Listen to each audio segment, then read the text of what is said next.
Hey, what's up, folks? Welcome to another edition of Football Theory. I'm lifetime Longhorn Rod Babers. Pleased to be joined by the coach. He's a very accomplished man. Was once a high school football coach at Burnett, Capel, Brownwood, Belton, Rotan. Also played college football at the highest levels at Abilene Christian. Actually coached there at Abilene Christian on two separate occasions as well. Spent 5 seasons on the staff at UT in a number of different capacities, coaching for different coaches there at the University of Texas. He has a very lengthy resume. He knows football, and we're glad to pick his brain every so often here on Football Theory. He also right now can be found at shipleyranches.com. Go to shipleyranches.com. Coach Bob Shipley. What's going on, Coach? How you doing? Hey, what's up, Rod? How you doing? I'm doing great, Coach. Once again, I appreciate you giving us a little bit of time. Still buzzing after the Super Bowl. First of all, give your thoughts on the Super Bowl, and what were your thoughts about, once again, what seems to be undeniable, inevitable, and unprecedented, which is Patrick Mahomes and what he's done, another Super Bowl championship for the Kansas City Chiefs. Crazy, man. I mean, it's a great game to watch. You know, first half was a little bit hard, to watch, but I'm like everybody else. I mean, I'm not a head coach in the NFL. Those guys know what they're doing, but when we went to the overtime coin toss, I'm like, you want what? Wait a minute. I thought, well, he's way smarter than me. He knows way more than I do about it. But I would a lot rather have the ball and on fourth down, knowing that I got to go for it because a field goal ain't going to do me any good, kind of thing. Yeah. That third possession doesn't even matter at that point. It's irrelevant. You're what you're doing is you're rolling the dice saying we're going to score a touchdown. Yep. And if you don't score a touchdown, then you put yourself in a bind and your team in a bind. And that's exactly what happened, man. There's no doubt. I mean, we're at the point now where Patrick Mahomes has proven himself to be such a clutch performer. You don't want him with the ball last. You want to do everything you can to avoid him getting the ball last, whether that's converting to make sure that they don't even see the field, or if you're in an overtime situation like that. All right, you know what? You want to make sure you're working with as much information as possible, and that would have been to let them have the ball first so that you'll know exactly what you need to do. I say that, and then we're talking about going to overtime and losing a game in overtime on the last play of the game. That's as close as my man Shanahan can get, and I just hate it for him, Coach, because he's now been to 3 Super Bowls. He's been up double digits in all 3 of them and lost. And look at the gentleman that he's lost to. He lost to the GOAT Tom Brady, who's the greatest comeback clutch player in the history of the league. And then he lost to Patrick Mahomes twice, who may be on his way to becoming the greatest clutch player and the greatest comeback player in history of the NFL. So, my man Shannon, if he met up with anybody else in those Super Bowls, I believe he'd have a Super Bowl championship right now. But man, football can be a cruel game, as you know, Coach. As you know. He's taking some hits, but it's sometimes you got to have a little bit of luck in with that too. I thought they did a good job. I really thought they, if had they won, I would have thought they deserved to win, but man, he ain't messing around. Already got rid of his defensive coordinator. I mean, yeah, he ain't not at all. I was upset with the special teams coordinator. I thought the defensive coordinator did a decent job. That blocked extra kick. That blocked extra kick was big, man. That blocked extra point was big. And they that fumble that they recovered on special teams was also big. And I know that most people out there don't think about it, but that Peter call, when you're supposed to flee the area and vacate the area, I don't know if somebody gave a Peter call or not, or if guys just didn't adhere to it and didn't listen to it and heed it, but there was supposed to be a Peter call there. So if there wasn't, that's on the special teams coach. So I think the special teams also, man, ended up hurting them in that matchup too. But that's football, man. Football is a game of inches. The ball was on the ground 7 times. The 49ers only got 1 of them. Yeah. 1. It was on the ball. The ball was out there. The game was out there. Oh, man, it is such a cruel game. Anyway, we'll get back to some more football conversation. That's where to get coach's thoughts about the Super Bowl. Before we get started here, Football Theory, brought to you by the accomplished Austin realtor, Laura Baker. We want to thank Laura Baker and the Andy Allen team at Keller Williams. They can handle all of your real estate needs in the Austin area. Laura is not only a diehard Longhorn fan, but a longtime Austin real estate expert. So please give her a shout, her and her fantastic team, 512-784 784-0505. That's 512-784-0505. I just want to talk about the combine invites a little bit, Coach. 11 combine invites for Longhorn football players. That is the most in the last 15 years. So the Longhorns heading in the right direction, especially when it comes to these guys getting to achieve their NFL dreams. So I kind of want to go through every individual prospect a little bit and talk about what they need to accomplish at the NFL Combine. The Combine to me is all about questions. I got a chance to attend the Combine. It's all about questions. They want to answer questions. And some guys have more questions in their evaluation than others. The fewer questions you have on your overall evaluation, and I think the more questions you can get answered, to me, that's going to increase your draft stock. You look at the guy who's considered to be the highest potential draft pick among the Longhorns, and right now it's Byron Murphy. Well, Byron Murphy's got the fewest amount of questions on his evaluation, right? You have the fewest amount of questions and concerns about Byron Murphy. Other players, you have more questions and concerns. Questions and concerns, they drop draft stock. And at the Combine, you want to answer a lot of those questions.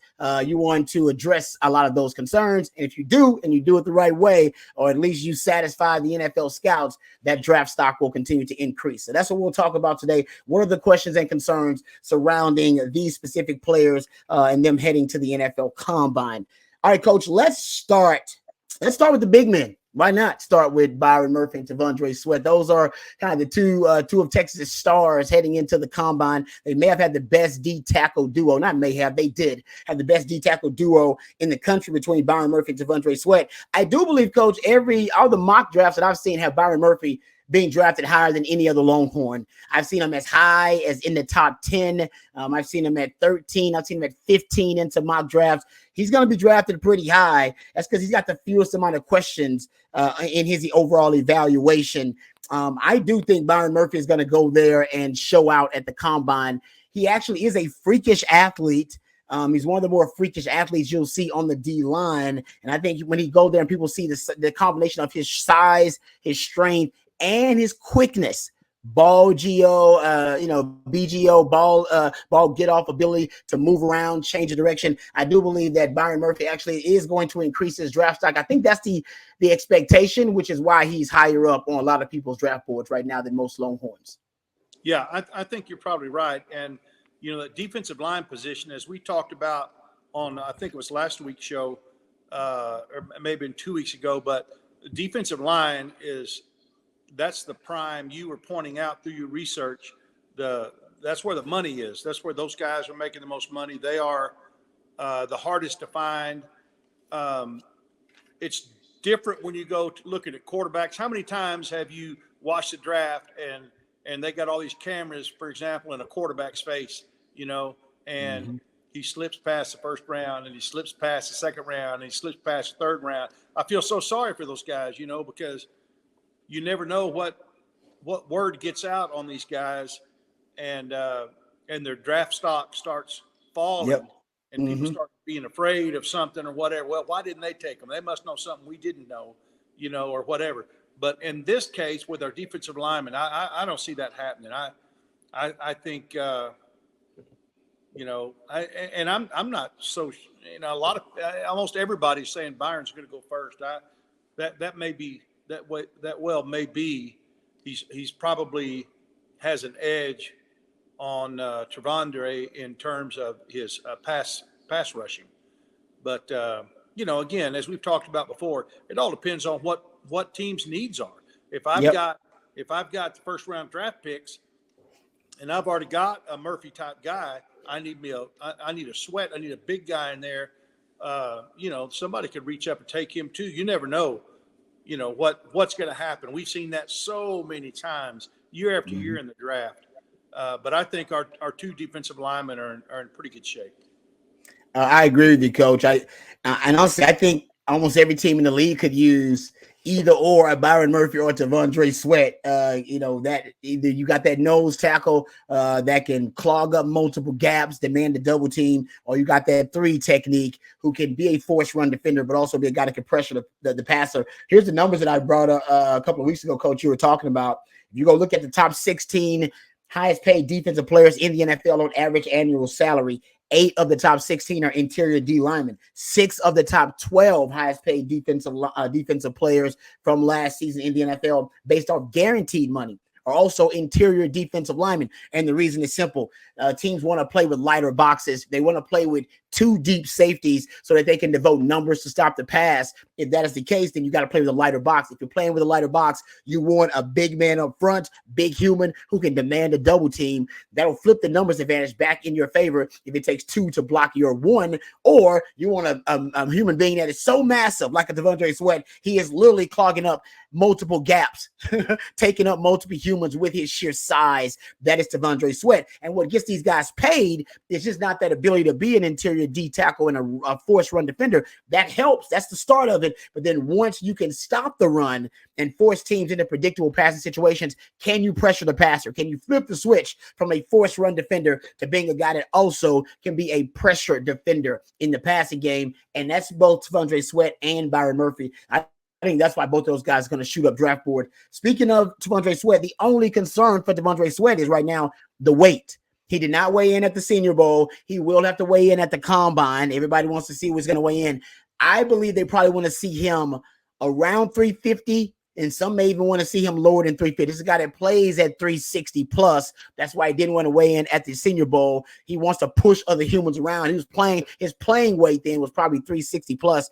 They want to see his showcase weight. What's his playing weight? What's his performance weight? And I think their performance weight, they want to see him around 350, 355, and they want to see him still maintain strength when he loses a little bit of that weight. He'll only have to do it once in his career, folks. After that, it won't really matter. It's all about productivity. But after that, coach, they want to see him lose a little bit of the weight, show that he can shed some of that weight so weight won't be a concern. That's the big question on his resume, but also show that he still has the strength, so the bench press will be big with him. As long as he can do that, and then we can see him move with that 350, relatively well in the drills. I think T'Vondre Sweat also going to shoot up draft boards after the Combine. I think he's going to have a good Combine. No question. Yeah, the draft is crazy. You've been involved in it. It's just absolutely nuts. People spend months and months and months training for the Combine. They're going to spend some time, especially on their 40, and once you get through the Combine, you get through Pro Day. If you run a decent time at the Combine, you don't run a 40 in the Pro Day, you'll never have to probably run a 40 again, never. Unless you're trying to, you get cut, you're trying to make a team that want to work you out or whatever, but you don't ever have to run a 40 again. So it's kind of crazy. Like you were saying, talking about Sweat, next year, a guy that big, he 20 pounds in a month or 2 months is not that big a deal one way or the other. You can lose it, you can gain it. Yep. It's kind of crazy. They put so much stock in that one day, what he's going to weigh in at. But sometimes I think, the crazy stories you hear about the Combine, there's way too much overthinking, overanalyzing. And it seems to me, fear of what other people know that you don't know about a guy. My experience has been, I had a lot of pro scouts when they came through the university, and my experience has been they're always looking for something. We want to tell them the negative. I wasn't telling them anything about our players. I was just getting them set up with film and all that stuff, but just listening to them talk, they're always asking questions about these guys, and they want to find out the negative scoop. That's what they're looking for, because that's what, finding a positive thing, that's nice, but they don't want someone else in the organization finding out a negative tidbit that you missed. So it's crazy. And then, as you know, once you come in the draft, once you get there into the Combine and they start asking you these questions, I know Jordan's senior year, he was given in the sports banquet the award for the hardest worker in the weight room. I don't remember exactly what they called it, but Mad Dog gave him that award for being the hardest worker in the weight room. And of course, he always had to work hard because he was always rehabbing. Yeah. He was always having to rehab, from the surgeries and all that kind of stuff. But then when he went to the Combine, they started asking questions. They start attacking him, start saying, well, we hear you're lazy in the weight room. We hear, and they're just trying to get you shook up. Just see what happens to you when you get shook up. And that's crazy to me why they would want to do that, because, either you play or you can't. I guess they want to know how mentally tough you are or whatever. But, they're going to ask you. Sometimes I've heard of them asking embarrassing questions, talking about your mother or, your family, if it was a broken family or whatever, just trying to get you frustrated somehow, which I think is ludicrous. But again, I'm sitting here doing a podcast with you, and we ain't making decisions on who we're going to draft. So they must know what they're doing. No, it's all about pressure, Coach. They want to apply as much pressure as they can to see how you perform under pressure. That's what it's about. That's why they want to see whether that be making you uncomfortable, whether it be asking you something that may be a little bit penetrating, whatever it may be. Pressure. How do you perform under pressure? Those are the athletes they want in the league. Speaking of wide receiver, let's jump right to that. 3 wide receivers for Texas will be attending the NFL Combine. I think for each of these guys, it's going to be something different. For Jay Witt, it's all about the medical evaluations, period. I mean, honestly, his 40-yard dash doesn't matter as much. The drills don't matter as much. And honestly, for Jay Witt, I hate to say it, the film doesn't matter as much. He's got to get some positive medical evaluations. He's got a very lengthy injury history as a player at the college level, and they're going to dive deep into it, Coach. Every team wants to poke and prod and pull at every injury that Jay Witt's had, and as long as he gets positive reports and medical evaluations, I think Jay Witt will, I think ultimately he will do himself a lot of good at the Combine, but that'll be his biggest test. That's something that's most of outside of his control, but that'll be for him and Jay Brooks. We might as well put Jay Brooks in here too, because Jay Brooks won't be necessarily performing. For both of those guys, number one, medical evaluations, and how do they respond to the medical evaluations physiologically? Do they get positive reviews there? And then the interviews. Because I think for Jay Witt, that's also going to be big for him, but Jay Brooks won't even be able to work out. So for a guy that's not even working out and having to do medical evaluations, his interviews are going to be huge. You just talked about it, Coach, how uncomfortable they try to make you in those interviews. Well, for Jay Brooks, that's going to be everything. So he's going to make sure he conducts himself with a lot of maturity. He's got, a positive attitude. And yes, don't let the coaches get under your skin, because it's exactly what they're trying to do. So for those two guys, I really think medical evaluations are probably going to be their biggest concern and biggest issues. Yeah, and I think if Jay Witt can get past that, he brings an awful versatile skill set to a team. The fact that, his running back skills were unbelievable in high school. I thought the guy was nuts when he came in and said he wanted to play receiver. But obviously did a great job. But he's also a guy who is really good with the ball in his hands and can run through traffic that maybe others, might not be able to run through, because he has been a running back and he has been able to pound the ball a little bit. So he is a guy who gives you a little more versatility, handing the ball in the jet sweep and doing some things like that. But if he can get past that medical evaluation, I really think he's a great versatile draft pick for somebody that's looking for a do-it-all guy, because I think he can return kicks and punts. I think he can do it all. Yeah, and I think for him, he won't be able to do it until he gets to a training camp, but just showing he can just beat man-to-man coverage. A lot of the times with Jay Witt, he plays in that slot. You don't actually see him lined up against a guy, beating a guy man-to-man a lot of the times. You can see him schemed open, used in motion a lot. That's going to be a concern for NFL scouts. Can he just go beat a guy straight up man-to-man coverage on the outside? I think he can. He's got that kind of ability. Stand with the wide receivers. A.D. Mitchell probably has the most to gain at the Combine of any of these players, because if A.D. Mitchell runs, his big question mark is straight line speed. If he can show he's got straight line speed, he's gonna go from being the 7th or 8th highest ranked receiver on most people's big boards to being the 5th or the 6th highest ranked receiver on most people's big board. That matters. Why? Because that'll take him from being a 2nd round pick to being a 1st round pick. Everybody's projecting there to be 6 to 7 wideouts taken in the 1st round alone. That's going to be 3 wideouts taken in the top 10. So you could have 7 wide receivers taken in the 1st round. And after that, there's going to be a drop off, and that's right where A.D. Mitchell is, right in that 7th, 6th, 7th, 8th receiver spot. If he can prove that he can run a low 4.5, at the size that he is right now. We're talking about a low 4.5 or even high 4.4 to a mid 4.4. I think he'll do himself a whole lot of good, and I do think he'll skyrocket on some people's boards past that 7th, 8th spot to be more of that 6th, 5th receiver spot. If that's the case, he'll be drafted in the first round. And it's unfortunate because this is the guy that's got all the, he's got all the raw material. He's got great body control. He's got great catch radius. He runs precise routes. But the NFL wants to know if they're going to draft you in the first round, that you also have high-end athletic potential and your athletic profile is worthy of being drafted in the first round. That means he's got to show frontline speed. And I've always said, just because you have frontline speed doesn't necessarily make you a great route runner, a great receiver. I always say having great speed at receiver is kind of like being well endowed. Just because you're well endowed don't make you a great lover. It takes a lot to do that. There's a lot of other things that matter. And wide receiver is the same thing. Just because you're a fast at wide receiver, that does not make you a great route runner. And even without that, I think A.D. Mitchell's got what it takes to be an NFL wide receiver. But he wants to be a first round one, coach. He's got to run fast. Yeah, I think you hit the nail on the head right there.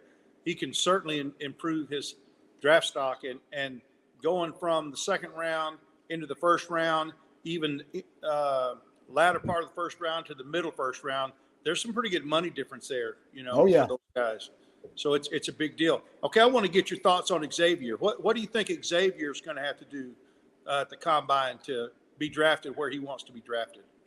That's interesting. I think Xavier Worthy, he's ranked behind A.D. Mitchell. So I'm not sure if X-Man can sneak up into the first round. Maybe he can. Now, if he does, it'll be because of his 40. The problem with Xavier Worthy is everybody expects him to be fast. This is a guy that was clocked by real analytics as the fastest ball carrier in all of college football. They had him clocked at 22.7 miles per hour. That is moving. Every time I asked Xavier Worthy if he was the fastest guy on the team, he was undeniably, he said he is the fastest guy on the team, and nobody was even close to him.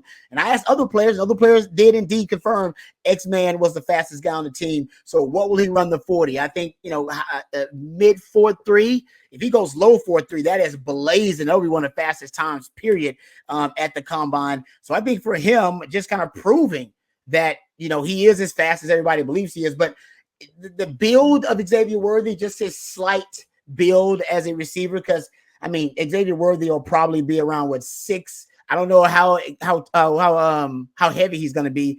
But right now, he's about 6'1", 6'2", 170, something like that. Maybe 170, maybe 160.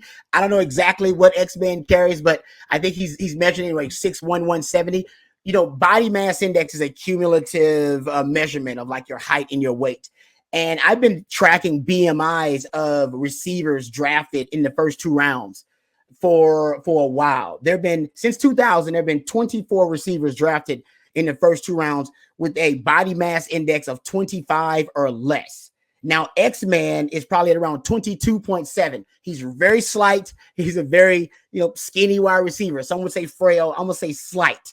But I will say in the last 5 years or so, these types of wide receivers, these slight, small, fast wide receivers, they become more and more popular. So there have been 24 wide receivers drafted in the first 2 rounds with a 25 BMI or less since 2000. 9 of them have happened since 2021, since Devontae Smith was drafted top 10 and won the Heisman. So you talk about in 21 years, there were just 14 wide receivers with a BMI of 25 or less drafted. And now you got 10 wide receivers with 25 BMI or less drafted in the first 2 rounds in the last 3 years.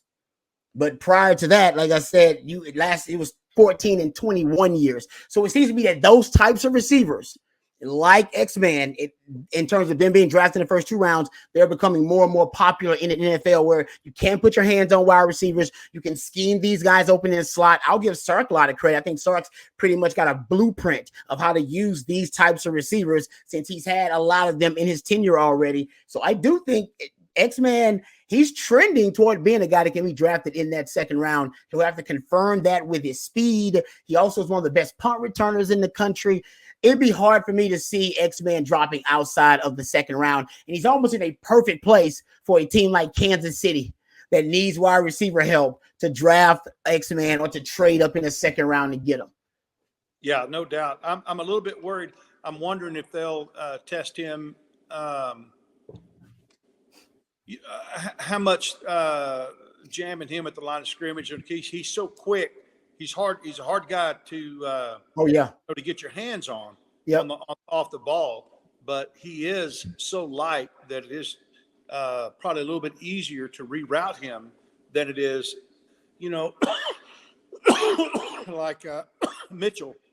Mm-hmm. But I'm with you, man. His kick returning, what he brings to the table in the return game is he's pretty phenomenal. Yep. He is pretty phenomenal. He reminds me of Johnny Lamb Jones. So nice. smooth when he's running. You don't realize he's running as fast as he is. But I wish they'd had a clock, been able to time those guys back when Johnny Lamb was playing, because I would like to see what his speed was. But he reminds me a lot of Johnny in the way that he runs so effortlessly. He's just such a great athlete. And the one thing about X that I love about him was there was a lot of stuff going on, whether he was going to come back last season or transfer. Maybe may have thought he wasn't getting the ball enough, this and that.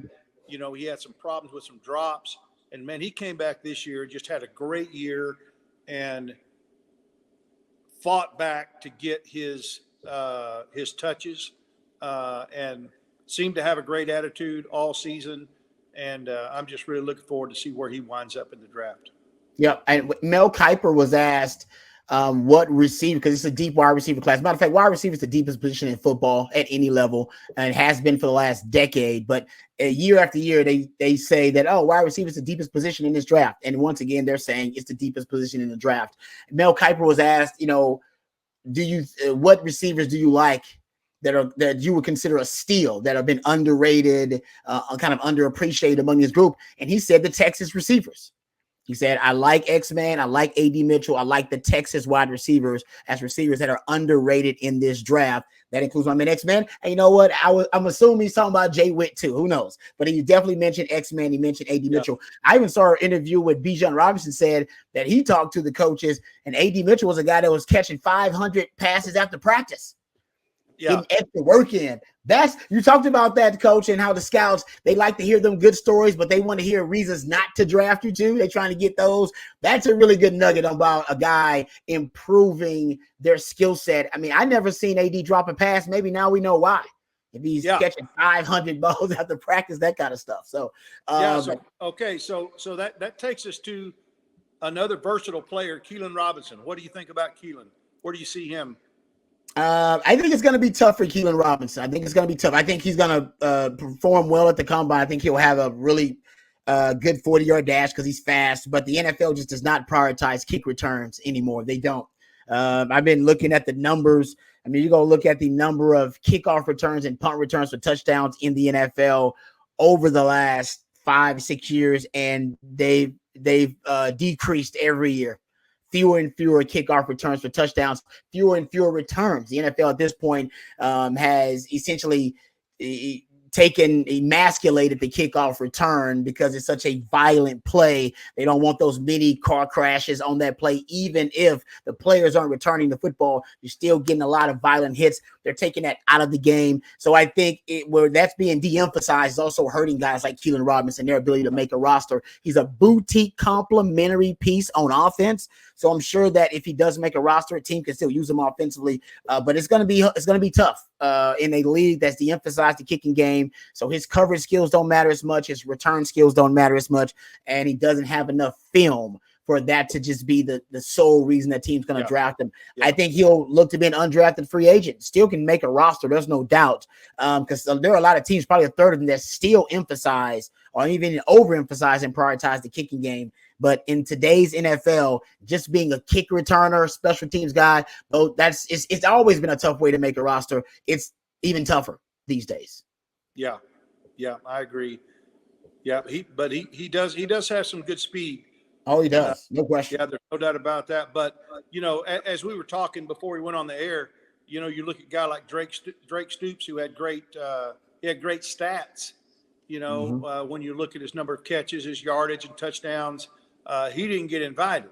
And so, Mitchell doesn't have those kind of stats, but he has potential, and they don't know sure exactly what he was surrounded with such great players in the backfield and kick returner, and even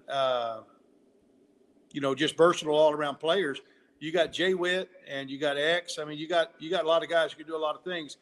But talk about that a little bit, Rod. Just how does a guy like Drake not get invited, and then another guy that doesn't have much stats and doesn't have the eye-popping numbers will get a shot? Yeah, well, because the NFL is about potential, right? And they're about your athletic profile overall. And Drake Stoops, a highly productive player, really good player, actually. But when you look at the amount of explosive ability that he has as a playmaker, and you look at the athletic profile, you're unimpressed. And I think if you look at Keelan Robinson, yeah, he doesn't have the productivity of a Drake Stoops, but I mean, he has a lot more explosivity within his skill set. Is a guy that can be explosive on the kickoff return. He's shown that even on offense, when the ball is in his hands, he can make explosive plays. You go look at his explosive play rate. He's one of your most explosive ball carriers whenever he touched the football. And Sark would even show that when Sark showcased him as a player. And schemed him open on the edge. So I just think that's unfortunate. That is the NFL. Can Drake Stoops go make a roster in the NFL as an undrafted free agent or even be drafted late? Of course he can. But when they're inviting you to the combine, they want to see more of your athletic profile. They want to see you be able to showcase your athleticism. And unfortunately, I think the NFL believes they've seen enough of Drake Stoops' athleticism overall to make a thorough evaluation. They still want to see more of Keelan Robinson. That's the good news for him. They're like, no, we want to see more of you. We want to see actually what, you were at Bama at one point. Now you're at Texas. So if you're at those kind of universities, you got some athleticism, and we've seen it flash on film. Now we want to see more of it. So I do think he's got a great opportunity here for Keelan Robinson, no question. Another guy like that is, we talk about that. Jalen Ford's like that, right? Jalen Ford's got a ton of great film. 2022 is one of the best linebackers in the country. Should have won Defensive Player of the Year in the Big 12. In 2023, there was regression, but that was because of an injury. So once they learned at the combine that he dealt with an injury in 2023, and that was the reason for the progression, they'll probably insert that as a data point in their overall evaluation, and they'll probably steer them back to the 2022 film, where, yes, he had a lot of turnover luck on his side, but also his football IQ, football awareness had him in really good positions to make plays. But Jalen Ford nobody expects him to be an athletic freak. He's not an athletic freak. His athletic profile is not one that's going to be really, really impressive. He's not going to, he's not going to have a 40-yard dash that is ridiculously eye-popping. He's not going to have a really high, vertical jump. He's just a really good football player. And that off-ball linebacker, a position that's already been devalued because it's not a premium position, he was probably going to get drafted in the third or in the fourth round. Some people say, that's crazy. Jalen Ford is such a good player. He projects to be a starter in the NFL. Yes, he does project to be a starter in the NFL. But go look at the position, guys. Go look at the Super Bowl. All right, go look at the off-ball linebackers for San Francisco. Fred Warner is known as the best linebacker in football. Where was he drafted? Third round. Dre Greenlaw, damn good linebacker for San Fran, who went down that game. He probably would have won that game if he didn't get hurt, actually. Where was he drafted? Fifth round. The young man, Leo Chanel for Kansas City, blocked that kick in that game. That's some great plays. He's their off-ball linebacker. Where was he drafted? Third round. Nick Bolton, second round. Off-ball linebackers are not drafted high unless they're just freakish athletes. Patrick Queen and Roquan Smith. You're a freakish athlete like that, yes, you'll get drafted really high. Other than that, the NFL's drafting their starting off-ball linebackers, guys, in the third, fourth, and fifth round. DeMarvion Overshawn, where'd he go? Third round. And the Cowboys loved him. They were projecting him to get starter reps last season. That's just where the value of the position is. Unfortunately, that's going to push Jalen Ford right there. Do not worry. That guy is a starter in the NFL, in my opinion. One day, once he gets closer to that second contract, that guy is going to be playing on Sundays for a while. Yeah. All right. How about a big guy who used to be, when we were recruiting Christian Jones, he was telling me that he was like a big time soccer player until he finally outgrew soccer, which tells us a little bit about his footwork and his, athletic ability. What do you think about Christian? I do. I like Christian Jones. He's a guy that went from being undrafted prospect and to be a guy that's going to be a late round prospect. And now there are some projections that have him sneaking close to the middle rounds, right? 5th and 4th round potentially. NFL scouts love what you just broke down, Coach. The fact that the guy has not really even had access to this massive frame for that long. I mean, going into high school, this is a guy that basically, since his freshman year of high school, I want to say he's grown 4 inches or something like that, and he's put on 110 pounds or something crazy like that since he was a high school freshman. As you pointed out, he was a soccer player. He didn't even think he was going to be a football player. So I think that's what the NFL scouts love about him. Yeah. He's coachable because he got better every year he was at Tech. That's the one thing good about his film. His film shows a linear progression.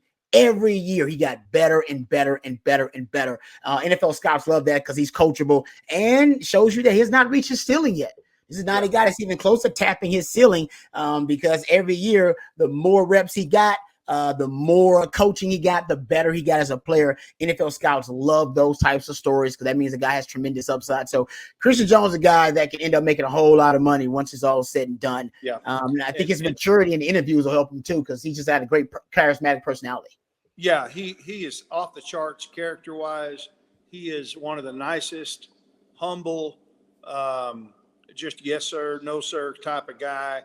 I think the interviews will serve him well because he's not a guy who is ever gonna, he's not going to be in trouble. He's going to be a good locker room guy. I really like what Christian brings, and I think his best football is still ahead of him.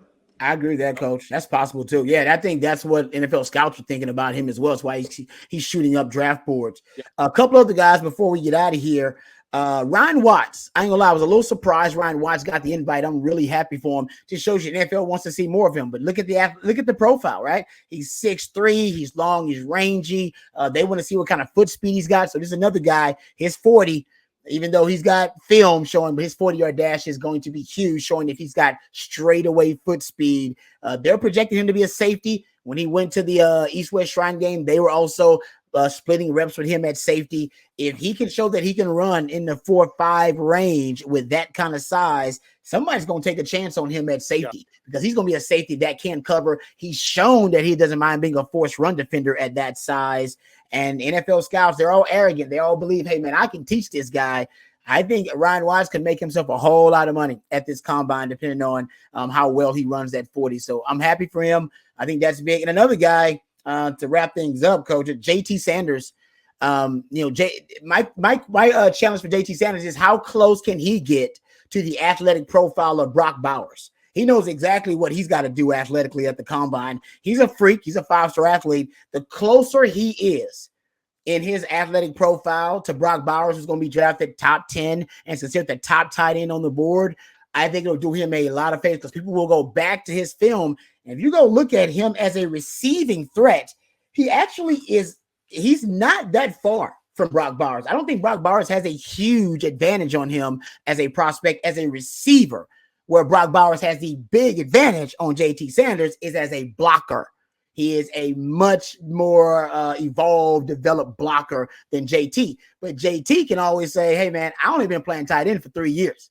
All right. So JT's got a lot of upside and he's got a lot of potential. This is a guy that's basically a raw physical athlete. They turned into a tight end and has only been playing the tight end position now for 3 years. There is an argument to be made that at the NFL level, once you teach him the fundamentals of blocking, he's got the athleticism to do it, that he'll close that gap on a prospect like Brock Bowers quicker than most people expect, just because he just hasn't necessarily been asked to do a lot of blocking. And he hasn't, evolved as a tight end that long to become a consistent, capable blocker. But I'm telling you, in the NFL, that's what they're going to teach him. And if they teach him that, if a team is confident they can teach him that, the rest of it is already there in the athletic profile. Yeah, it's funny how those tight ends get in the NFL and they find their niche in the right program, right place, right time, and a lot of people they're a huge part of game plans. Mm-hmm. And it wasn't that long ago where we didn't even know what a tight end was at the University of Texas. It seemed like dangerous species. Yeah. But I think his catch range is really He adjusts to the ball well. He's got a big range where he can catch the ball. And I like what he does. I like the way he breaks tackles after he makes a catch down the field. It's going to take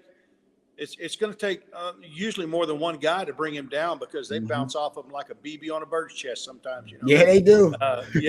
He's a lot stronger than you think he is. And I'd like to get he and Brock take the shirts off and take a picture of those two guys together. I think JT's going to win that.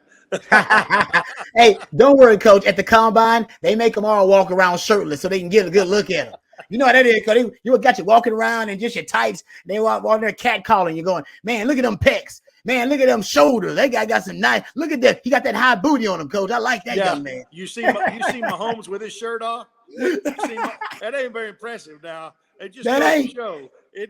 Coach, I will say, honestly, that should make you feel even worse. A guy with a bod like that doing you. That's the peak. That's the peak of male performance right there, Coach. That's what it is. Yeah.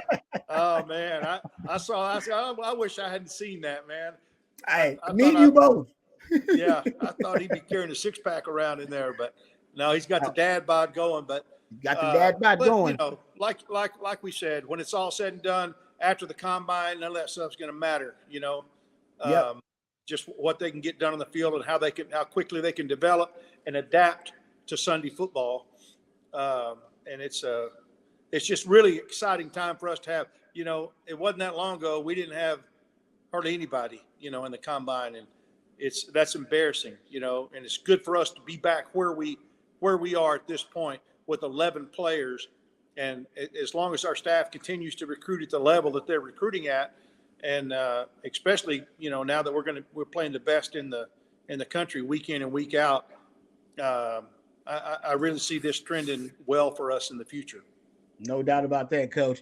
All right, let's one more time thank our very fantastic sponsor. We're very grateful for Laura Baker. Football Theory brought to you by accomplished Austin realtor Laura Baker and the Andy Allen team at Keller Williams. They can handle all of your real estate needs in the Austin area. Laura's not only a diehard Longhorn fan, but a longtime Austin real estate expert. So give her a shout. Her and her fantastic team, 512-784-0505. That's 512-784-0505. 0505. Hey, Coach, once again, thank you for the time. I appreciate the time and the knowledge as always. And have a great rest of the week, Coach. Yep, I'll do it, man. Take care. You too. And thank you guys out there for listening to another edition of Football Theory and watching another edition of Football Theory. Until next time, for Coach and for myself, hook 'em.